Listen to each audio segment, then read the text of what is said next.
Okay, great question for the Ask Energy of the week. And this one comes from John. John is wondering, uh, does he need to carbohydrate load before his race? So, not much information behind the scenes with John, but I'm assuming he is an endurance athlete. I'm not quite sure what sport or what distance. So I'll just answer the question in terms of carbohydrate loading and not be too specific. So, should you carbohydrate load or should John?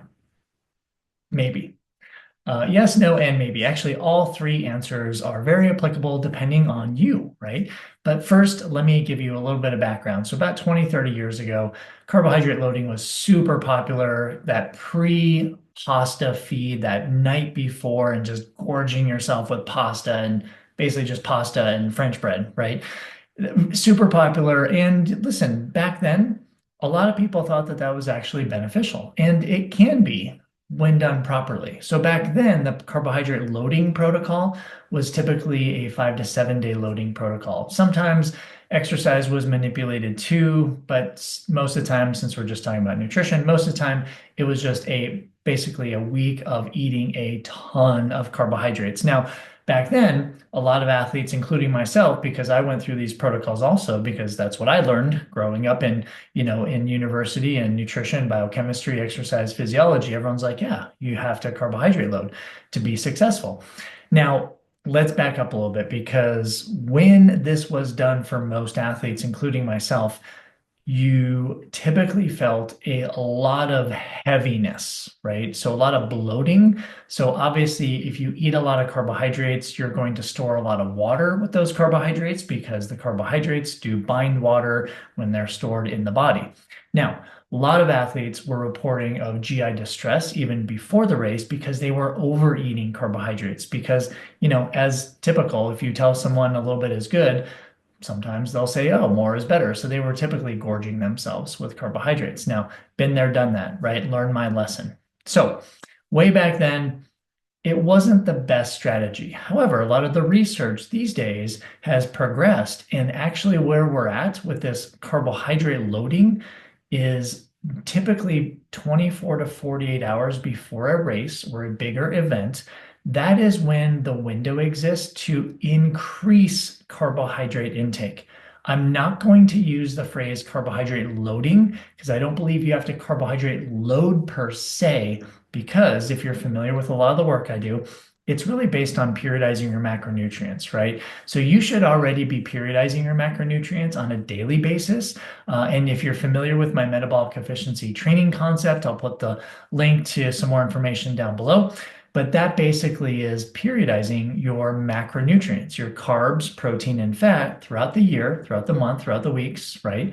To account for different energy needs and energy expenditure. So typically, I do not recommend athletes carbohydrate loading in as much as they pay attention to periodizing their nutrients, all three. But because this question is about carbohydrate loading, obviously we need to make sure that you're periodizing your carbohydrates appropriately so you do have enough muscle glycogen in stores, right? So you can succeed at whatever event you're doing. Now, of course, there's a whole different aspect of this question, which I'm not going to get into, and that is, well, what if you're doing more of a metabolic efficiency training daily nutrition plan?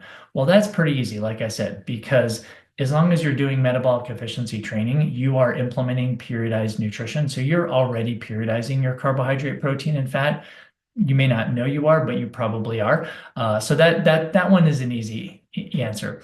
The tougher answers are, well, what if I'm doing LCHF, low carb, high fat? What if I'm doing carnivore? What if I'm doing keto? Those are special cases, right? Those are topics that I will answer in future Ask Energy questions. But that said, let's get back to John's question. Do I need to carbohydrate load? The answer is no, in the sense of the typical carbohydrate loading regimen. That is a week before you need to start gorging carbohydrates. The other answer is possibly if it is within the 24 to 48 hours right before an event or right before a race.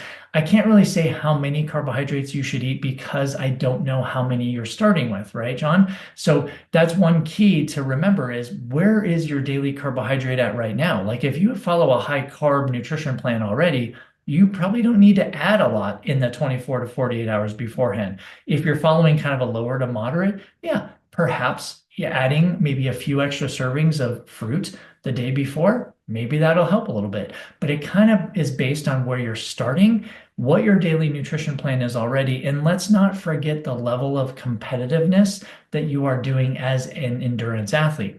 The higher competitiveness level of endurance athlete requires more carbohydrates typically. Typically. This is where it kind of gets in the weeds a little bit because it also depends on the sport. If you're doing a 300-mile run, obviously your relative intensity is going to be less, so you can use more of your internal stores of fat as energy. If you're doing a marathon, like a very fast marathon, you're going to be using a lot of your internal stores of carbohydrate. So you have to put this whole should I carbohydrate load or do I need to question in context. Hopefully, I have started to kind of nitpick a little bit of the context within that question. And John, hopefully that helps. Please submit your questions, ask energy questions. I love answering these, and we'll catch you on the next one.